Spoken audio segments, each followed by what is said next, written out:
سورہ نور 18واں پارہ آیت نمبر 11 سے 16 میں حضرت عائشہ صدیقہ پر جب منافقین نے الزام لگایا، اللہ اکبر، منافقین نے الزام لگایا، اس کا ذکر ہے۔ یارو حضرت عائشہ پر، مومنوں کی ماں پر منافقین نے الزام لگا دیا، اور میرے رسول کریم علیہ السلام کی آنکھیں آنسوؤں سے تار ہو گئی۔ ابو بکر صدیق نے گھر سے نکلنا چھوڑ دیا۔ حضرت عائشہ اتنی بیمار ہوئی کہ بستر سے اٹھ نہیں سکتی۔ او لوگو، اتنی فنکاری کہ رسول اللہ کے گھر تک دنیا پہنچ گئی۔ مولا علی شیر خدا آئے، عرض کرنے لگے سونیا فکر نہ کریں، جو رب آپ کے وجود پر مکھی نہیں بیٹھنے دیتا وہ ناپاک عورت آپ کے بستر پہ آنے دیتا ہے۔ یہ کیا بات ہوئی؟ صحابہ کرام تڑپ اٹھے، یارو یہ رنگ بھی ہے۔ میں کہتا ہوں یہ مضمون بیان نہیں ہو سکتا۔ میں نے کہا تھا مخلوق تو فنکار ہے اس درجہ کے پل بھر میں، سنگے در کعبہ سے بھی اسنام تراشے، تم کون ہو کیا چیز ہے داغے کبابی؟ لوگوں نے تو مریم پہ بھی الزام تراشا۔ لوگ باز آتے ہیں۔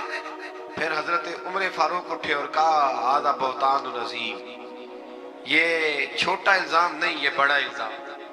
تو اللہ نے پھر اسی طرح سورہ نور کی آیت نمبر 11 سے 16 میں حضرت عائشہ صدیقہ پر، اللہ مومنوں کی ماں کو ہم سے راضی فرمائے، بڑا درجہ ہے اس پاک عورت کا، بڑا مرتبہ، ساری جوانی رسول اللہ کے دین کے نام کر، بڑی خدمت کری، بڑی نوکری کری، بڑا کام کیا۔ حضرت مجدد الفسانی رحمت اللہ علیہ فرماتے ہیں جب میں حضور کے لیے سال ثواب کرتا نا، وہ چیز پکاتا ختم شریف، تو میں حضور کے اہل بیت کو، صحابہ، کئیوں کے نام لیتا، کئیوں کے نہ لیتا، سب کے لیے بھی نہیں جاتی۔ کہتے ہیں میں کئیوں کے نام لیتا لیکن کوئی معاذ اللہ بغض دعوت نہیں، ویسے میرے منہ سے نا حضرت عائشہ کا نام کبھی نکلا ہی نہیں، نہ میں نے لیا۔ تو کہتے ایک دن مجھے رسول کریم کی زیارت ہوئی، تو حضور نے فرمایا تو میری عائشہ کا نام ہی نہیں لیتا، تجھے پتہ نہیں میں روٹی عائشہ کے گھر کھاتا ہوں، اور تو وہاں سال ثواب ہی نہیں کرتا، وہ میرے لیے کھانے پکاتی ہے، میں اس کے گھر کھانا کھاتا ہوں، اور یہ وہ میرے محبوب کی پیاری زوجہ ہے۔ کہ حضور نے فرمایا عائشہ میرے نکاح میں آنے سے پہلے حضرت جبریل نے مجھے تیرا نقشہ دکھایا تھا، گویا تیری فوٹو دکھائی تھی، اور فرمایا عائشہ جب تو مجھ سے راضی ہوتی ہے تب بھی مجھے پتہ چل جاتا، اور جب تو ناراض ہوتی ہے تو تب بھی پتہ چل جاتا۔ حضرت عائشہ کہنے لگی حضور میرے ماں باپ قربان ہو، آج بتائیں تو صحیح آپ کو کیسے پتہ چلتا ہے؟ تو حضور فرمانے لگے جب تو مجھ سے راضی ہوتی ہے نا تو کہتی ہے مجھے رب محمد کی قسم، اور جب تو ناراض ہوتی ہے تو کہتی ہے مجھے رب ابراہیم کی قسم۔ فرمایا رب ابراہیم کا بھی ہے، لیکن جب تو میرے نام سے رب کریم کو پکارتی ہے تو لگتا ہے آج تو بڑی راضی ہے۔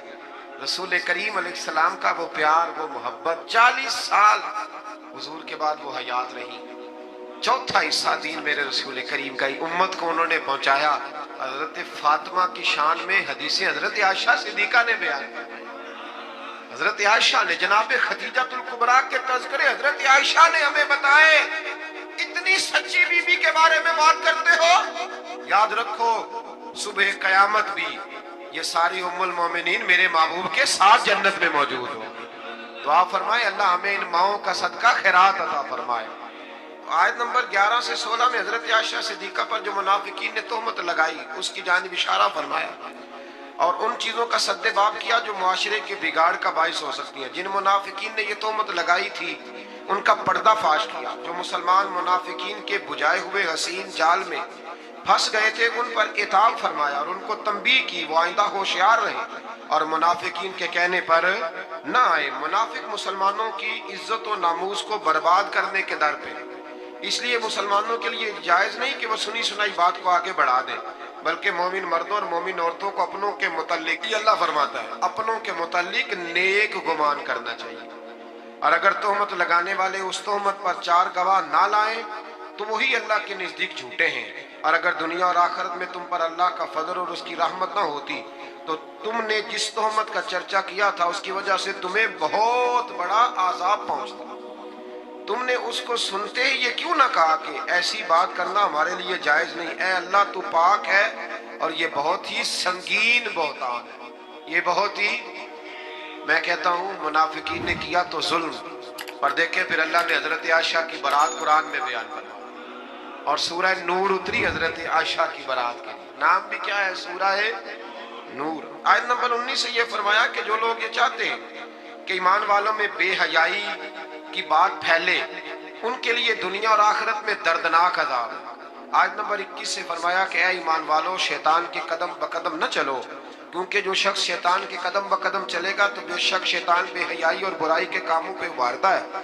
آیت نمبر 22 میں رشتہ داروں اور مسکینوں کی دل آزاری کے سبب ان پر خرچ کرنے سے ہاتھ نہ روکنے، معاف کرنے اور درگزر کرنے کا بیان. یہ بھی سمجھنے والی آیت ہے.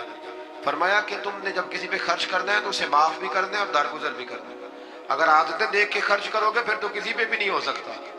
معاف کرو گے، درگزر کرو گے تو پھر ہی کسی کے ساتھ نیکی ہو سکتی ہے. آیت نمبر 23 سے پاک دامن بے خبر ایمان والی عورتوں پر بدکاری کی تہمت لگانے والوں کے لیے دنیا اور آخرت میں لعنت اور بہت بڑے عذاب کا بیان ہوا. جس دن ان کے خلاف ان کی زبانیں، ان کے ہاتھ، ان کے پاؤں گواہی دیں گے کہ وہ دنیا میں کیا کرتے رہے. اس دن اللہ تعالیٰ کے حق اور انصاف کے ساتھ ان کو پورا بدلہ دے گا. آپ ایک بات سمجھ رہے ہیں ان آیات میں؟ مرد پر الزام لگانے کی بات ہی کوئی نہیں ہو رہی. اس کا مطلب ہے دنیا میں زیادہ الزام زنا کا کس پہ لگتا ہے؟ اللہ تعالیٰ توفیق عطا فرمائے. ہے نا عجیب بات. وہ میرے پاس ایک صاحب آیا کرتے تھے تو انہوں نے پسند کی شادی کی ہوئی ہے. ایک دن مسئلہ پوچھنا ہے تو مسئلہ پوچھنے نہیں آئے، مجھے اطلاع دینے آئے. کہنے لگے کہ بہن کا قتل جائز ہے. میں نے کہا، اور بڑے سٹائل سے، خونخوار آنکھوں سے. میں نے کہا کیوں جی؟ کہنے لگے جی اگر وہ غلط ہو جائے تو مار نہیں دینی چاہیے. میں نے کہا کیا غلط ہوئی ہے، کیا اس نے کیا؟ کہنے لگے وہ کہتی ہے مرضی سے شادی کروں گی. میں نے کہا ٹھیک ہے، وہ اگر غلط جگہ پہ اصرار کر گئے تو ٹھیک نہیں، لیکن آپ کے لیے قتل تو پھر بھی جائز نہ رہا. ہاں اگر کوئی بہت بڑی غلط بات کرے تو اس کی کچھ نہ کچھ سزا ہے، لیکن یہ جو انداز ہے. تو میں نے کہا وہ صاحب آپ نے بھی تو پسندگی کی ہے نا. لڑکے یہ کام کر لیں تو پھر ایسا بھی کبھی ہوا ہے کہ باپ کی غیرت چھا گئی کہ لڑکا میرا جو پسند کی شادی کر رہا ہے لڑکا قتل کر دوں؟ لڑکوں کو کیوں نہیں قتل کرنے نہیں چاہیے، لیکن میں مثال دے رہا ہوں. وہاں نہیں غیرت جاگتی؟ لڑکے کے پاس 15 عورتوں کے نمبر ہو تو وہ پاک کا پاک ہے، اور بچی پر شک بھی گزر جائے، شک بھی، وہ جی طلاق ہو گئی. ہمارے پاس کیس آتے ہیں نا، طلاق کیوں جی؟ اس کے موبائل پہ ایک میسج نکل آیا تھا کسی غیر کا، اس نے پوچھا تھا کیا حال ہے. تو میں نے کہا وہ ضروری ہے، کوئی تنگ کرنے کے لیے بھی تو ایسا کر سکتا ہے، لیکن 1 منٹ لگتا ہے. تھوڑا سا ڈرنا چاہیے اللہ تعالیٰ سے، تھوڑا خیال کرنا چاہیے. اس کا مطلب ہے زیادہ تہمت عورتوں پہ لگتی ہے. عورت کو اسلام نے بڑی عزت دی ہے، عورت کو اسلام نے بڑی عزت دی ہے. کبھی اسے بیٹی بنایا ہے، کبھی بہن بنایا ہے، کبھی اسے کہا یہ جب تیرے نکاح میں آئے گی تو تیرا ایمان مکمل کر دے گا. ایمان کے مکمل ہونے کا سبب ہے اتنا بڑا درجہ بی بی کا. اور پھر میرے رب کریم کے محبوب نے فرمایا کہ اللہ تعالیٰ نے نا جنت ہی ماں کے قدموں کے نیچے رکھ دی. تھوڑا خیال کریں، اکرام کریں، احترام کریں. اللہ توفیق عطا فرمائے. پھر آیت نمبر 30 سے مسلمان مردوں کو یہ حکم دیا کہ وہ اپنی نگاہیں نیچی رکھیں، اپنے شرمگاہوں کی حفاظت کریں. اسی طرح مسلمان خواتین کو حکم دیا کہ اپنی نگاہیں نیچی رکھیں اور اپنی عصمت کی خود حفاظت کریں. اپنی زیبائش کو، اپنے فیشن کو ظاہر نہ کریں. اپنی زیب و زینت دکھانی ہو تو صرف اپنے خامد کو دکھائیں، یہ اللہ نے منع کر دیا. اور جسم کے جس حصے کا پردہ ممکن ہو جیسے ہاتھ اور پیر، ان کے سوا باقی جسم کو ڈھانپ کر رکھیں اور اپنے گریبانوں کو دوپٹوں سے چھپائے رکھیں. یہ اللہ قرآن میں فرما رہا ہے. اور اپنے خامد اور اپنے محارم یعنی جن سے نکاح نہیں ہو سکتا، جیسے بھائی ہے، بیٹا ہے، باپ ہے، اور اپنے نوکروں اور کم اور ناسمجھ بچوں کے سوا اپنے بناؤ سنگار کو کسی کے سامنے ظاہر نہ کریں. اور زمین پر زور سے پاؤں مار کے نہ چلے. عورتوں کو حکم مل رہا ہے، عورتیں توجہ کریں تاکہ ان کی پوشیدہ زیب و زینت ظاہر نہ ہو. اور ان تمام برائیوں سے اللہ کی بارگاہ میں توبہ کرنے پر کامیابی ہے. آیت نمبر 32 سے فرمایا کہ تم اپنے بے نکاح مردوں اور عورتوں کا نکاح کر دو، اور اپنے باصلاحیت غلاموں اور باندیوں کا اگر وہ فقیر ہوں تو اللہ ان کو اپنے فضل سے غنی کر دے گا. جو لوگ نکاح کی گنجائش نہیں رکھتے وہ اپنی عفت اور پاکیزگی برقرار رکھیں حتیٰ کہ اللہ تعالیٰ انہیں اپنے فضل سے غنی کر دے. اللہ تو فرما رہا ہے نکاح کر دو غنی ہو جاؤ گے.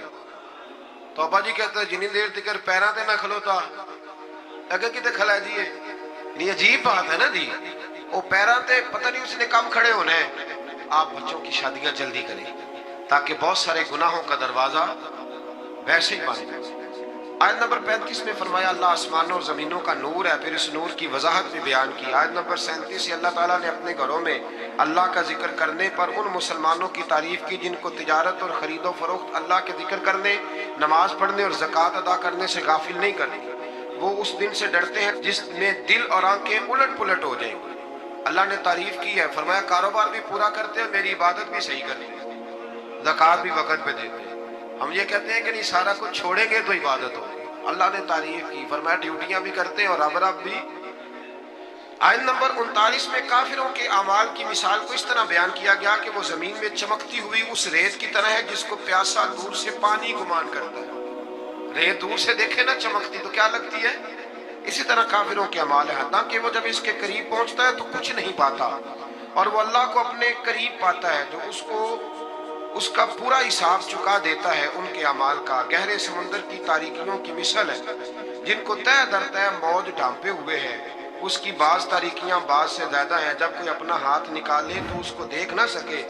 جس کے لیے اللہ نور نہ بنائے اس کے لیے کوئی نور نہیں ہے۔ آیت نمبر 51 پہ آتے ہیں، فرمایا جو لوگ اللہ اور اس کے رسول کی اطاعت کرتے ہیں اور اللہ سے ڈرتے ہیں اور اس کی نافرمانی سے بچتے رہتے ہیں تو وہی لوگ کامیاب ہونے والے ہیں۔ اس آیت کے بارے میں حضرت عمر فرمایا کرتے تھے یہ جوامع الکلم آیت ہے، اور ایک رومی جو نیا مسلمان ہوا تھا اپنے ایمان لانے کا سبب اسی آیت کا تمام کتب مقدسہ کی تعلیمات اور احکام کا جامع ہونا بیان فرمایا گیا۔ یہ ایک آیت کہ جو لوگ اللہ اور اس کے رسول کی اطاعت کرتے ہیں، اللہ سے ڈرتے ہیں اور نافرمانی سے بچتے ہیں، اللہ سے ڈرتے ہیں اور نافرمانی سے بچتے ہیں، یہ لوگ کامیاب ہیں۔ آیت نمبر 53 میں فرمایا کہ منافقین اللہ کی خوب پکی قسمیں کھا کے کہتے ہیں کہ وہ جہاد کے لیے ضرور نکلیں، بڑی پکی قسم کھاتے ہیں، ہم جہاد کے لیے ضرور جائیں گے۔ آپ کہیں گے کہ زیادہ قسمیں نہ کھاؤ، تمہاری اطاعت کی حقیقت ہمیں معلوم ہے۔ آپ کہہ دیں حبیب ان سے کہ نہ کھاؤ زیادہ قسمیں، ہمیں پتہ ہے تم نے کتنا جانا ہے۔ آیت نمبر 55 میں اہل ایمان کو یہ بشارت دی کہ اللہ تمہیں زمین میں ضرور خلافت عطا کرے گا اور ضرور بالضرور اس دین کو محکم اور مضبوط کر دے گا۔ تم نماز قائم کرو، زکوٰۃ ادا کرو اور اخلاص کے ساتھ رسول کریم علیہ السلام کی اطاعت پر ڈٹے رہو، اللہ تمہارے خوف اور پریشانی کو حالت امن اور سکون سے بدل دے گا۔ آیت نمبر 58 سے پردے کے احکام کی وضاحت فرمائی کہ تمہارے نوکروں اور نابالغ بچوں کے لیے بھی 3 اوقات میں اجازت حاصل کرنی ضروری ہے۔ نماز فجر سے پہلے، ظہر کے وقت جب تم اپنے فالتو کپڑے اتار دیتے ہو، عشاء کی نماز کے بعد جب تمہارے لڑکے بلوغت کی عمر کو پہنچ جائیں تو ان کو بھی اجازت طلب کر کے آنا چاہیے جیسا کہ ان سے پہلے مرد اجازت طلب۔ فجر سے پہلے، ظہر کے وقت، اس وقت بھی کچھ لوگ سویا کرتے تھے، اور عشاء کی نماز کے بعد جب بھی کوئی گھر میں جائے تو کیا کرے؟ کہنے اپنے گھر جان دی بھی اجازت لو، ہاں وہی تو اجازت لینی ہے، آپ اجازت لیں۔ جو بھی کسی کے آرام کا وقت ہو نا اس میں آپ بے دھڑک نہ چلے جائیں، اس لیے کہ نہ جانے کوئی کس حالت میں ہو۔ اللہ سمجھنے کی توفیق عطا فرمائے۔ آیت نمبر 60 سے فرمایا جو بوڑھی عورتیں جو نکاح کی امید نہیں رکھتی ان پر اضافی پردہ اور حجاب کا اہتمام نہ کرنے میں کوئی گناہ نہیں، لیکن اگر وہ اس میں بھی احتیاط کریں تو ان کے لیے زیادہ افضل ہے۔ ایسی بوڑھی عورت جو نکاح کے قابل نہ رہے اس پر حرج کوئی نہیں، لیکن کرے گی پردہ تو اس کے لیے بھی بہتر ہی ہے۔ یہاں بڑی جلدی لوگ اس سے گنجائش لے لیتے ہیں، جو میں نے کہا ہے اس پر غور کیجیے گا۔ آیت نمبر 61 میں معذور لوگوں اور دیگر مسلمانوں کو اپنے والدین، رشتہ داروں اور دوستوں کے گھر سے کچھ کھا پی لینے کی اجازت دی گئی ہے۔ اس کے بعد اکیلے اور مل کر کھانے کی اجازت ہے، اور گھر داخل ہوتے وقت گھر والوں کو سلام کرنے کا بیان ہے۔ پتر نہ سلام لوے تو وہ شامت آ جاتی ہے، نہیں پتہ سلام نہیں ہے، اگر ابا جی نہ لے تو چلے میں اگلی بات ہی نہیں کرتا، چونکہ مسئلہ نہ بن جائے کوئی۔ ابا جی کو بھی تو لینا چاہیے سلام، کے نہیں؟ بچے کہتے ہیں ہمیں لیکچر ملتے ہیں اور ابا جی خود سلام نہیں لیتے۔ میرا خیال ہے کہ ابا جی سلام لیں گے تو بچوں کو لیکچر دینے کی ضرورت ہے، وہ خود بخود سلام لے لیں گے۔ آیت نمبر 62 میں انتظامی آداب کا بیان فرمایا گیا۔ مومنین صرف وہی ہیں جو اللہ اور اس کے رسول صلی اللہ علیہ وسلم پر حقیقتاً ایمان رکھتے ہیں، اور جب وہ کسی مجتمع ہونے والی مہم میں رسول اللہ صلی اللہ علیہ وسلم کے ساتھ ہوتے ہیں تو ان کی اجازت کے بغیر کہیں نہیں جاتے۔ اے رسول صلی اللہ علیہ وسلم، جو لوگ آپ سے اپنے کام کے سلسلے میں اجازت طلب کرتے ہیں آپ ان میں سے جسے چاہے اجازت دیں اور ان کے لیے اللہ سے مغفرت طلب کریں۔ حضور چاہیں تو اجازت دیں اور چاہیں تو آیت نمبر 63 میں بارگاہ رسالت کے آداب گفتگو اور انداز خطاب کا بیان ہے، اور نبی کریم علیہ السلام کی نافرمانی پر مرتب ہونے والے عذاب سے ڈرایا گیا کہ تم رسول اللہ صلی اللہ علیہ وسلم کے بلانے کو ایسا قرار نہ دو جس طرح تم آپس میں ایک دوسرے کو بلاتے، اور جو لوگ رسول اللہ صلی اللہ علیہ وسلم کے حکم کی خلاف ورزی کرتے ہیں وہ اس سے ڈریں کہ انہیں کوئی مصیبت پہنچ جائے یا انہیں کوئی دردناک عذاب پہنچ جائے۔ بے شک اللہ ہی کی ملکیت ہے جو کچھ آسمانوں میں ہے اور جو کچھ زمینوں میں۔ اللہ کو تمہارے حال کا خوب علم ہے، جس دن وہ اللہ کی طرف لوٹائے جائیں گے تو ان کے کیے ہوئے سب کاموں کی خبر دے گا، اور اللہ ہر چیز کو جاننے والا ہے۔ آخر پہ آتی ہے جی سورۃ الفرقان۔ سورۃ الفرقان کی آیت نمبر 4 سے اس بات کا بیان ہے کہ کفار نے قرآن مجید کے کلام الہی ہونے کا انکار کیا اور اسے رسول اللہ صلی اللہ علیہ وسلم کا خود ساختہ کلام قرار دیا کہ پچھلے لوگوں کا کوئی افسانوی کہانیاں معاذ اللہ جو انہوں نے لکھوائی ہیں۔ کفار مکہ کے اس اعتراض کا بھی ذکر ہے کہ یہ رسول کھانا کھاتے ہیں، بازاروں میں چلتے ہیں، ان کی تائید کے لیے کوئی فرشتہ کیوں نہ اتارا گیا، انہیں کوئی خزانہ اور باغات کیوں نہ عطا کیے گئے، اور انہوں نے اللہ اور اس کے رسول صلی اللہ علیہ وسلم کو سحر زدہ بھی کہا معاذ اللہ، اور قیامت کے دن کو بھی جھٹلایا۔ اللہ تعالیٰ ان کی ان بے تکی باتوں کا رد فرمایا کہ قرآن کو اللہ کا کلام کہا، اور یہ کہ پہلے رسول بشری تقاضوں کے تحت کھانا بھی کھاتے تھے، اپنی ضرورت کے لیے بازار بھی جاتے تھے، یعنی بشری ضروریات نبوت اور رسالت کے منافی نہیں ہوتی۔ آج کل پیری مریدی میں بھی یہی مسئلہ ہے، پیر صاحب کو ہنسنا بھی نہیں چاہیے، انہوں کہیں آنا جانا بھی نہیں چاہیے، یعنی پیر صاحب کا تو یہاں تک حال خراب ہو جاتا ہے کہ کسی نے نا پیر صاحب کو دیکھ لیا نا کسی جگہ کسی ہوٹل میں بیٹھ کے کھانا کھاتے تو کہتے ہیں تسی اتنے روٹی کھانا آئے ہو، خدا کے بندو یہاں انسان نہیں آتے روٹی کھانے۔ دیکھیں نا قرآن کس طرح ہمیں ترتیب سے چیزیں سمجھاتا ہے، کہتے ہیں جناب آپ یہاں کھڑے ہیں، چلو جی ٹھیک ہے جی، یہاں نہیں کھڑے ہوتے۔ میں ایک دفعہ بچوں کے جوتے لینے چلا گیا، مجھے ایک صاحب کہنے لگے حسن تسی ادھر کدھر آئے ہو؟ میں کہ یار میرے بھی 4 بچے نے، تو یہ لڑائی کر رہے تھے میرے ساتھ، تو جانا پڑتا ہے، مجبوری ہے، انہوں نے بھی جوتے پہننے ہیں۔ تو اب یہاں تک معاملہ آپ کو دیکھنا پڑتا ہے کہ جناب آپ جوتے لینے چلے گئے، آپ بازار ہی چلے گئے، بھئی ہر جگہ ماحول ہوتا ہے، اور آپ چیزوں کو لیول پہ رکھا کریں۔ اور کمال پتہ کیا ہے کہ نبی کو بازار میں بھی دیکھا جائے پھر بھی ادب ہی کیا جائے، اور غار ثور میں دیکھا جائے تو پھر بھی، یہ کمال ہے نا کمال کی بات۔ حضرت صدیق اکبر نے حضور کو سوتے بھی دیکھا، جاگتے بھی دیکھا، گھوڑے پہ بھی دیکھا، اونٹ پہ بھی دیکھا، غار ثور میں بھی دیکھا، اکیلے میں بھی دیکھا، 1,44,000 کے مجمع میں بھی دیکھا۔ تو کسی نے کہا ابو بکر رج گئے ہو؟ کہنے لگے کہاں، میرا تو دل کرتا ہے وہ بیٹھا رہے اور میں دیکھتا ہی رہوں۔ یہ کمال ہے۔ رسول اللہ صلی اللہ علیہ وآلہ وسلم نے فرمایا کہ بندہ اس وقت تک نماز ہی میں رہتا ہے جب تک وہ مسجد میں نماز کا انتظار کرتا ہے تا وقت کہ وہ حدث نہ کرے۔ ایک اجمی آدمی نے پوچھا کہ اے ابو ہریرہ، حدث کیا چیز ہے؟ انہوں نے فرمایا کہ ہوا جو پیچھے سے خارج ہو۔ حضرت ابو موسیٰ رضی اللہ تعالیٰ عنہ ایسے شدید بیمار ہوئے کہ ان پر غشی طاری ہو گئی۔ ان کا سر ان کے اہل خانہ میں سے ایک عورت کی گود میں تھا۔ اس موقع پر ان کے اہل میں سے ایک عورت چیخنے لگی۔ حضرت ابو موسیٰ رضی اللہ تعالیٰ عنہ شدید کمزوری کی وجہ سے اسے کوئی جواب نہ دے سکے۔ جب افاقہ ہوا تو کہنے لگے میں اس بات سے بری ہوں جس سے رسول اللہ صلی اللہ علیہ وآلہ وسلم نے براءت کا اظہار فرمایا۔ رسول اللہ صلی اللہ علیہ وآلہ وسلم نے چلا کر ماتم کرنے والی، سر منڈانے والی اور گریبان چاک کرنے والی عورتوں سے لا تعلقی کا اظہار فرمایا تھا۔ ام المؤمنین سیدہ عائشہ رضی اللہ عنہا سے مروی ہے کہ اے اللہ کے رسول، بلا شبہ اللہ تعالیٰ حق بات سے نہیں شرماتا۔ یہ فرمائیے کہ جب عورت خواب میں وہ کچھ دیکھے جو مرد دیکھتا ہے تو کیا وہ غسل کرے یا نہیں؟ حضرت عائشہ رضی اللہ عنہا نے کہا کہ رسول اللہ صلی اللہ علیہ وسلم نے فرمایا چاہیے کہ غسل کرے جب وہ پانی نکلنے کا اثر محسوس کرے۔